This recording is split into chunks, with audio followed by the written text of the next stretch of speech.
The title of this podcast is My Gratitude is Always On. I have dedicated the last 8.5 years to a daily well-being practice, which includes 5 exercises that I've said before that I do in the morning. So that's part of the practice is going through that and using those techniques to make sure that I'm conscious and my awareness is high, that I'm trying to live in the moment throughout the day.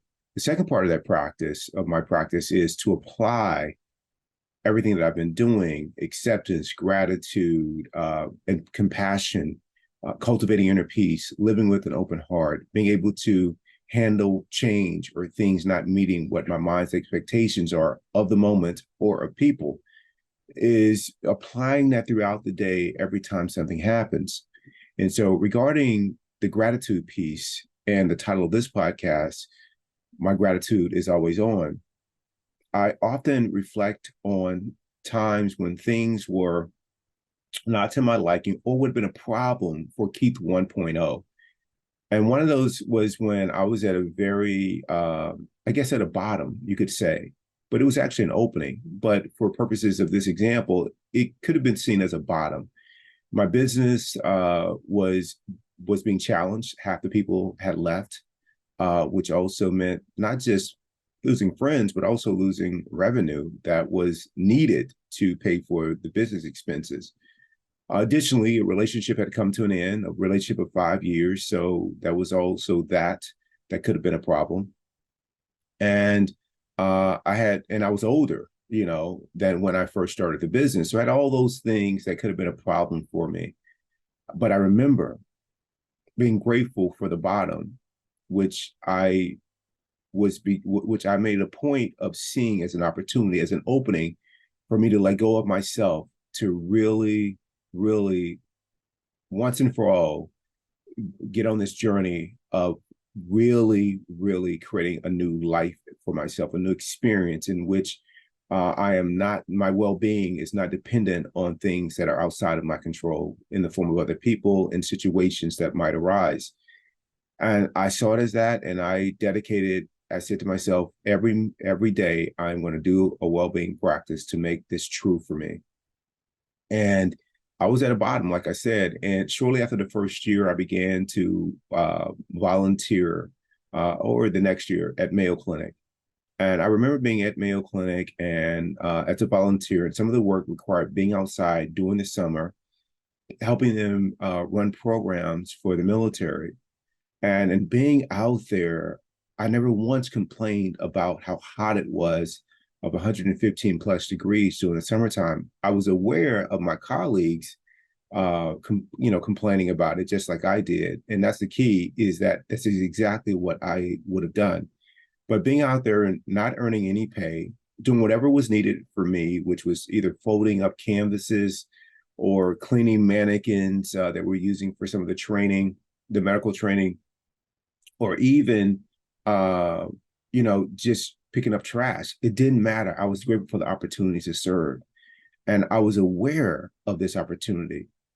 Moving from there to some of the other things that were also, that could have been a challenge for me along the way of like going door to door, hanging flyers and putting door hangers on people's door, trying to, let people know that our business was in the neighborhood and not seeing that as beneath me or I have to do this, but being grateful that I was able to do it. And all the friends who helped me do it during that period, my gratitude threshold was so low. And as things have changed, I've retained this low gratitude threshold to where it doesn't take a lot for me to be happy, for me to be grateful. And in that space of being grateful for the moment that's right in front of me, for the situation exactly like it is, it becomes an opening to see the world completely different. Now, what would it have been like if I would have made being out in that weather a problem, of being asked to do things as a volunteer that didn't meet my definition of what a volunteer was? Tucked away in the back of the hospital where no one sees the work that you're doing. You don't get credit for it by the leaders. Like, I didn't need any of that. I didn't need any credit. I was just happy to serve. But if I needed the credit, it would have been a problem. And I maintain that as I have moved through my career at Mayo, and that ToBeRe is on solid footing now. The membership has grown, and that's been in large part by the people that have stuck with us through those lean years. And they have also either invested their own resources and taken us to the next level, or they have invited other people to join us, which I'm incredibly grateful for. But when we were a very small group to the size that we are now, my gratitude hasn't changed. What I needed hasn't changed. It's all the same. I remain very clear that I was fulfilled in when seemingly we had nothing, and life was challenging, and I'm fulfilled now where the challenges just appear differently. They don't seem as daunting as they were before, but my gratitude hasn't changed. And in this leadership position at Mayo Clinic that I'm in, I'm just super grateful and humbled by it. But I feel no different than I did when I was a volunteer and making no salary. So I invite you to really like look at your life, look at you more than so than looking at your life. Look at yourself and ask yourself, this question, like, is your gratitude always on?